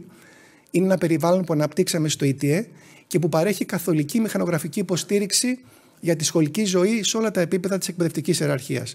Οπότε σε επίπεδο σχολικής μονάδας φανταστείτε ότι υπάρχει ένα πλήρες ψηφιακό μαθητολόγιο, μοντελοποιούνται οι τάξεις, τα τμήματα, το πρόγραμμα σπουδών, η σχολική ζωή, όλες οι διαδικασίες, αποτελέσματα, φοιτηση, βιβλία και διαδικασίες στο σχολείο και πολύ περισσότερα πράγματα. Στα πιο ψηλά επίπεδα τώρα και πηγαίνοντας προς τη ρίζα, προς την κεντρική υπηρεσία του Υπουργείου Παιδείας, υπάρχουν και άλλες εφαρμογές, η Gavti που θα λέγαμε, δηλαδή διαδικασίες εκπαιδευτικές υλοποιούνται ως ψηφιακές ροές. Υπάρχει η μηχανογράφηση του Μητρώου Εκπαιδευτικών και τέλος, βλέποντας ας πούμε την κεντρική θεώρηση από την κεντρική υπηρεσία του Υπουργείου Παιδείας, υπάρχουν πάρα πολλές εφαρμογές business intelligence, τα λέγαμε, δηλαδή υποπτικοί μηχανισμοί να βλέπει κανείς και να κατανοεί τι συμβαίνει στην εκπαίδευση και σε όλες τις περιοχές της, ή να απαντά, να βρίσκει τάσεις, συσχετισμούς και να απαντά προβλήματα με αλγοριθμικό τρόπο. Για παράδειγμα, ποιες είναι οι λειτουργικές ανάγκες σε εκπαιδευτικό δυναμικό αυτή τη στιγμή στη χώρα. Η δεύτερη ευκαιρία, η χρηματοδοτική, προέκυψε από το Ταμείο Ανάκαμψης και Ανθεκτικότητας. Το Υπουργείο Παιδείας δέχτηκε προτάσεις από πολλούς φορείς και από το ΙΤΕ. Μία από αυτές ήταν αυτό που σας παρουσιάζω σήμερα. Είναι ένα έργο λοιπόν που είναι σε εξέλιξη με χρονικό ορίζοντα υλοποίησης μια τριετία. Είμαστε περίπου στη μέση, λίγο νωρίτερα. Χρηματοδοτείται με 3 εκατομμύρια ευρώ χοντρικά. Ένα μεγάλο μέρος του έργου θα υλοποιηθεί με ίδια μέσα, όπως λέμε, από το ΙΤΕ, αλλά υπάρχουν και ανάδοχοι που έχουν προκύψει ή θα προκύψουν από διαγωνιστικές διαδικασίες. Τώρα, 3 επίπεδα μπορεί να δει κανείς ως διακριτές δράσεις αυτό το έργο. Το πρώτο έχει να κάνει και με τα πράγματα που σας μίλησα στην αρχή. Υπάρχει ήδη μια ομάδα που έχει επιλεγεί διαγωνιστικά επιστημόνων, οικονομολόγων και παιδαγωγών ψυχολόγων που θα διαμορφώσουν το θεωρητικό πλαίσιο και τα σενάρια εφαρμογής στα σχολεία, και το εύρος εφαρμογής είναι από το προνήπιο μέχρι τις τελευταίες τάξεις του ΓΕΛ ή του ΕΠΑΛ. Θα αναπτυχθούν εργαλεία λοιπόν και τεστ προσωπικότητας σαν αυτό του Holland αλλά κι άλλα, και όσο πάμε και πιο χαμηλά στις ηλικίες μιλάμε και για δραστηριότητες περισσότερο παρά για αυστηρά ερωτηματολόγια που συμπληρώνει κανείς μια ανοιχτή, μια κλειστή απάντηση. Το πλάνο είναι να δημιουργήσουμε, έχουμε προβλέψει εφαρμογή αυτών των ερωτηματολογίων, όπως είπα, σε όλες τις ηλικίες, σε κάθε τάξη και βαθμίδα, σε 2 χρονικές στιγμές μες στο σχολικό έτος, περίπου στην έναρξη και κατά τη λήξη, ώστε να έχουμε έτσι θα λέγαμε μια πλήρη διαδρομή, ένα πλήρες εύρος της αποτύπωσης των χαρακτηριστικών όλων των μαθητών της χώρας. Είναι σημαντικό, επειδή είναι πραγματικά κάτι νέο, πολύ καινοτόμο, αυτό στο οποίο πειραματιζόμαστε για την ελληνική εκπαίδευση, να δημιουργήσουμε και έναν έτσι σαφή οδικό χάρτη, ώστε μέσω μακροπρόθεσμα με τις καλές πρακτικές για το πώς μπορεί αυτό το περιβάλλον να αξιοποιηθεί για τη χάραξη εκπαιδευτικής πολιτικής. Τώρα σε IT επίπεδο, Πέρα από φυστάμενα συστήματα και δεδομένα που θα τα δούμε σε λίγο, θα αναπτύξουμε και μια online πλατφόρμα η οποία θα φιλοξενεί τα ερωτηματολόγια. Άρα κάθε μαθητής θα μπορεί να συμπληρώνει ένα τέτοιο ερωτηματολόγιο ή μια σειρά από ερωτηματολόγια ή τέλος πάντων να αποτυπώνει δεδομένα για δραστηριότητες online σε αυτό το περιβάλλον. Σκεφτήκαμε πολύ και αποφασίσαμε ότι η εφαρμογή και η συμπλήρωση θα γίνεται στα σχολεία. Λόγω της ιδιαιτερότητας αυτών των υπηρεσιών έχει πάρα πολύ σημασία το πλαίσιο και το περιβάλλον εφαρμογής, η συγκέντρωση του μαθητή, οι οδηγίες που θα δεχθεί. Άρα αποφασίσαμε δεν θα ήταν καλή πρακτική να πούμε ότι είτε οι γονείς είτε οι μαθητές συμπληρώνουν κάτι τέτοιο από το σπίτι. Άρα οι χρήστες του συστήματος είναι οι εκπαιδευτικοί και οι οποίοι θα καθοδηγούν τα παιδιά σε κατάλληλα διαμορφωμένο περιβάλλον κατά τη σχολική ώρα να συμπληρώνουν τέτοιου τύπου δραστηριότητες, ερωτηματολόγια ή να αξιοποιούν τέτοιου τύπου δραστηριότητες. Το τρίτο κομμάτι τώρα που είναι επιχειρησιακή αξιοποίηση, και να πάω λίγο και στην επόμενη διαφάνεια. Έχουμε 4 βασικές πηγές δεδομένων σε αυτό το εγχείρημα. Η πρώτη έχει να κάνει με το σύστημα MySchool που σας περιέγραψα, που ας πούμε ότι περιλαμβάνει ένα πλήρες προφίλ φοιτησης για κάθε μαθητή. Και με αυτό θεωρώ ότι σε αυτά τα δεδομένα είναι και τα δεδομένα πανελλαδικών εξετάσεων. Δηλαδή, εν τέλει ο μαθητής στην τρίτη τάξη του Λυκείου ή του ΕΠΑΛ είναι ένας υποψήφιος για την τριτοβάθμια εκπαίδευση. Οπότε, μέσα από τα μηχανογραφικά που συμπληρώνουν, έχουμε και τις επιλογές και έχουμε και τα αποτελέσματα τη σχολή που κάποιος πέτυχε μετά τις πανελλαδικές εξετάσεις. Έχουμε επίσης και τα ερωτηματολόγια που θα συμπληρωθούν και θα αξιοποιηθούν κατά τη διάρκεια του έργου στο προφίλ που σας περιέγραψα πιο πριν. Ευελπιστούμε να συνδέσουμε και με 2 ακόμα περιβάλλοντα πληροφοριακά της χώρας αυτά τα δεδομένα. Το πρώτο είναι το σύστημα Εργάνη, που περιλαμβάνει το επαγγελματικό προφίλ, θα λέγαμε, ενός επαγγελματία, τις προσλήψεις, αποχωρήσεις, συμβάσεις κτλ. Και το σύστημα του ΔΥΠΑ, του πρώην ΟΑΕΔ, που είναι δεδομένα για το προφίλ των ανέργων ή ευκαιρίες για προγράμματα ή για θέσεις απασχόλησης συνολικά. Η στόχευση είναι ότι αν καταφέρουμε να αξιοποιήσουμε το πλήρες εύρος αυτών των δεδομένων, έχουμε ένα προφίλ φοιτησης που εν τέλει γίνεται ένα προφίλ επαγγελματία. Σκεφτείτε λοιπόν να έχουμε το προφίλ ενός παιδιού που ξεκινάει από το προνήπιο και καταλήγει να έχει μια συγκεκριμένη θέση εργασίας αργότερα μετά από αρκετά χρόνια. Άρα η τρίτη φάση αξιοποίησης, για την οποία μίλησα στην προηγούμενη διαφάνεια, είναι τεχνικές που εντάσσονται στο πλαίσιο μηχανικής μάθησης που είδατε και στον τίτλο, για μια πληθώρα δυνατών αξιοποιήσεων και διερευνήσεων που θα απευθύνονται στην οικογένεια ή στο ίδιο το εκπαιδευτικό σύστημα. Και ποιες μπορεί να είναι αυτές? Πρωτού πάω στα ωφέλη. Να πάμε εδώ. Καταρχήν, γιατί μηχανική μάθηση? Μηχανική μάθηση και AI, όχι με το πνεύμα και τη λογική που παρουσίασαν οι προηγούμενοι ομιλητές. Μιλάμε για πολύ συμβατικά πράγματα. Θα μπορούσε κανείς να δει και να πει εδώ ότι σε ένα μεγάλο βαθμό αυτές οι τεχνικές είναι στην ουσία advanced statistics. Βεβαίως έχουμε και τα νευρονικά δίκτυα που είναι μια ευρέως εφαρμοζόμενη τεχνική μηχανικής μάθησης και τι χαρακτηριστικά έχει? Καταρχήν είναι καλές δομές για μεγάλα σύνολα δεδομένων, big data, και μάλιστα πολυπαραμετρικά. Επίσης είναι δομές που έχουν, θα λέγαμε, αυτορύθμιση παραμέτρων. Δηλαδή το να εφαρμόσει κανείς μια τεχνική για να προβλέψει κάτι σε ένα σύνολο πολλών δεδομένων, ας πούμε για ένα μαθητή, είτε θα πρέπει να βασιστεί σε βιβλιογραφικά μοντέλα, άρα κάπως να προσδιορίσει με κάποιο τρόπο τι είναι αυτό που περιμένει, ενώ κατά τη διαστολή, τώρα εδώ, τα νευρονικά δίκτυα έχουν τη δυνατότητα για μεγάλα τέτοια σύνολα δεδομένων να ρυθμίσουν παραμέτρους και εν τέλει να βρουν συσχετισμούς και τάσεις που ακόμα και το έμπειρο μάτι ενός ερευνητή σχετικού δεν θα μπορούσε να το κάνει. Θα πει κανείς τώρα, τα μαθητικά δεδομένα της Ελλάδας είναι big data? Όχι, δεν είναι. Είναι μικρά δεδομένα, είναι small data με big opportunity, θα έλεγα. Γιατί σκεφτείτε ότι για κάθε μαθητή έχουμε όλο το προφίλ φοιτησης, τους βαθμούς, τις απουσίες, για κάθε βαθμολογική περίοδο, για κάθε έτος φοιτησής του. Έχουμε και άλλα στοιχεία. Το σχολείο που φοιτησε, που και αυτό συνιστά ένα περιβάλλον που φαίνεται βιβλιογραφικά ότι επηρεάζει πολύ. Σε ποια πόλη είναι, κάποια δημογραφικά στοιχεία, ποιοι εκπαιδευτικοί τον δίδαξαν, ποια είναι μερικά ειδικά χαρακτηριστικά των σχολικών μονάδων από τις οποίες πέρασε αυτός ο μαθητής. Άρα έχουμε ένα πολύ μεγάλο φάσμα εκατεντάδων, θα λέγαμε, χαρακτηριστικών features πάνω στα οποία θα μπορούν να λειτουργήσουν τέτοιες δομές όπως τα νευρονικά δίκτυα. Τώρα παραδείγματα για την ίδια την οικογένεια. Τι έχει να δώσει, τι έχει να προσφέρει ένα τέτοιο σύστημα? Κατά τη γνώμη μου, να μείνει στο επίπεδο που θα επικοινωνεί στην οικογένεια το εκπαιδευτικό σύστημα το προφίλ. Τι κλήσεις, τι δεξιότητες, τι ειδικά χαρακτηριστικά έχει ένα παιδί. Να πάμε δηλαδή σε ένα πλαίσιο που ιδανικά θα θέλαμε και οραματικά εξατομικευμένης εκπαίδευσης. Και μέχρι εκεί. Μπορεί ένα τέτοιο περιβάλλον με στατιστικό τρόπο να μετρήσει και να πει ότι με αυτό το προφίλ ένας μαθητής έχει, ας πούμε, 90% πιθανότητες να σπουδάσει μηχανικός ή να τα πάει καλά σε μια τέτοια σχολή. Ναι, έχει. Και με στατιστική σημασία, πιθανότατα ναι. Θα πούμε κάτι τέτοιο ποτέ σε μια οικογένεια? Νομίζω πως δεν πρέπει να το πούμε. Δεν είναι καλό μια οικογένεια να δημιουργήσει δεδομένα ως θέσφατο ότι το παιδί μου είναι καλό, θα τα πάει καλά και για το ίδιο το παιδί. Και ανάποδα. Θα ήταν πάρα πολύ κακό και θα έγκοβε τα φτερά σε έναν νέο άνθρωπο να του πει: ξέρεις, με βάση το προφίλ σου, οι πιθανότητες να σπουδάσεις πληροφορική είναι πολύ χαμηλές. Κάτι που σε άλλες χώρες, ας πούμε στη Γερμανία, γίνεται. Υπάρχει αυστηρή καθοδήγηση μέσω profiling των μαθητών από το δημοτικό σχολείο και μετά σε τι σχολεία θα φοιτήσουν και εν τέλει τι θα σπουδάσουν. Και να γυρίσω πίσω πλέον εδώ. Το δικό μας το μοντέλο είναι εντελώς διαφορετικό και αυτό που οραματιζόμαστε. Στα δικά μου χρόνια, επαγγελματικός προσανατολισμός σήμαινε ότι 1-2 φορές το χρόνο, στις τελευταίες 2 τάξεις του Λυκείου, κάποιος επισκέπτης στο σχολείο θα μας μιλούσε για τα επαγγέλματα του μέλλοντος. Την πληροφορική, πολιτική μηχανική ήταν τότε, στρατιωτικές σχολές για κάποιον που θα ήθελε ένα πλαίσιο ασφάλειας και γρήγορα επαγγελματική αποκατάσταση. Αυτό ήταν το ζητούμενο. Πλέον μιλάμε για κάτι πολύ διαφορετικό. Ο προσανατολισμός για μικρές ηλικίες σημαίνει να αναγνωρίσει κανείς τι ειδικά χαρακτηριστικά έχει ένα παιδί και να το βοηθήσει να τα αξιοποιήσει. Καταρχήν να βοηθήσει και να ενθαρρύνει την οικογένεια για τη συνέχιση της εκπαίδευσης. Στην Ελλάδα ευτυχώς δεν έχουμε μεγάλα ποσοστά μαθητικής διαρροής ή έχουμε κατά περίπτωση ειδικές πληθυσμιακές ομάδες όπως η Ρωμά ή για ειδικού τύπου σχολεία όπως, ας πούμε, κάποιοι τύποι ΕΠΑΛ για κάποιες ειδικότητες. Είναι όμως ένα σημαντικό ζήτημα μαθητική διαρροή, άρα ένα τέτοιο περιβάλλον θα βοηθούσε και σίγουρα μέσα στη στόχευση ή να βοηθήσουμε καταρχήν ένα μαθητή να συνεχίσει το εκπαιδευτικό σύστημα. Και προχωρώντας τα χρόνια, θα είχε ενδιαφέρον και σίγουρα θα είναι ένα πεδίο που θα βοηθούσε μια οικογένεια να δει τι επιλογές, τι ευκαιρίες προσφέρει το ελληνικό εκπαιδευτικό σύστημα και να βοηθήσει ένα μαθητή να αποφασίσει.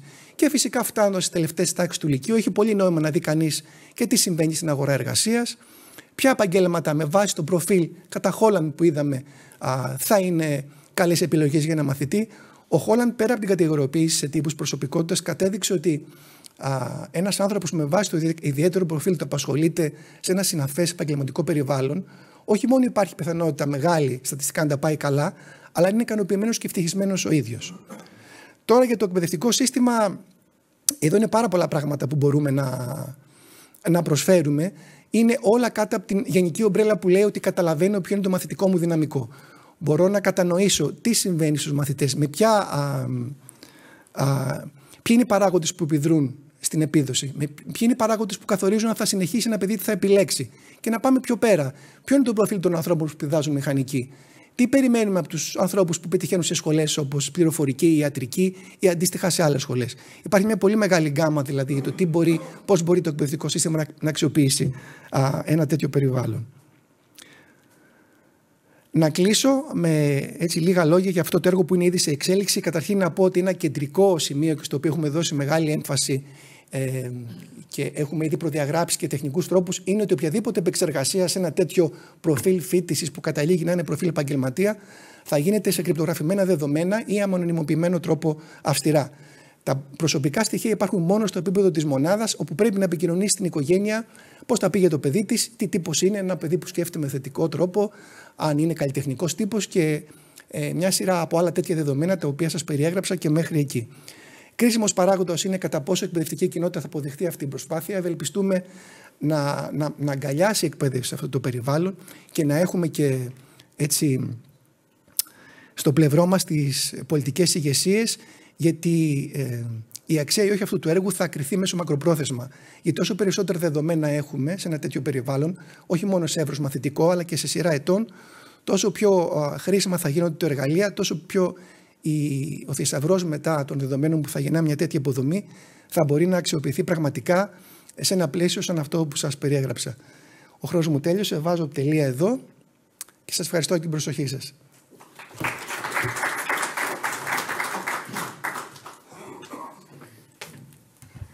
Ευχαριστώ ιδιαίτερα τον Βασίλη και όλους τους ομιλητές για για τη σύντομη παρουσίαση και για τη συνέπεια στην παρουσίαση, η οποία μας δίνει και την ευκαιρία των 10 λεπτών ερωτήσεων, τοποθετήσεων ή σχολείων από όλους όσους βρίσκεστε εδώ. Οπότε οι ομιλητές μας είναι εδώ, οπότε αν κάποιος έχει κάποια ερώτηση, κάποια τοποθέτηση που θέλει να κάνει, κάποιο σχόλιο. Μάλλον η ώρα είναι πολύ νωρίς, οπότε δεν βλέπω κάποια ερώτηση, οπότε υπενθυμίζω ότι στις 11.30 ξεκινάει η δεύτερη συνεδρία που οργανώνει το ΙΤΙ, την οποία θα συντονίσει ο αναπληρωτής διευθυντής της Διεύθυνσης Πληροφοριακών Συστημάτων Εφαρμογών και Κυβερνοασφάλειας, ο Ανδρέας ο Κοσκέρης. Οπότε μέχρι τις 11.30, σύμφωνα με τις οδηγίες, θα κάνουμε ένα μικρό διάλειμμα και θα επανέλθουμε στις 11.30 ακριβώς. Ευχαριστώ όλους για τη συμμετοχή.